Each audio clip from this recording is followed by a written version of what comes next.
আসসালামু আলাইকুম। সমস্ত প্রশংসা আমি রব্বুল আলামিনের জন্য।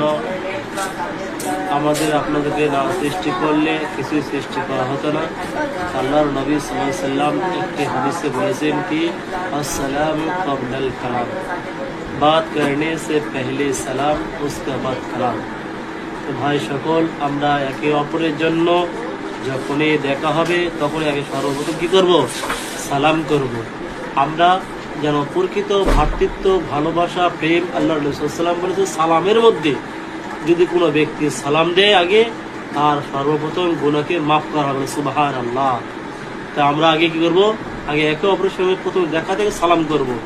কেননা আজ সালাম না করা থেকে আমরা আজকাল অন্তরে কি করেছে, মুর্দার মতো হয়ে গেছে, সালাম করি না বলে। আর সালাম করলেই আমাদের মনটাকে আল্লাহ কি করে, ফর্সা করে দেয়, পরিষ্কার করে দেয়, অহংকার ধ্বংস করে দেয়।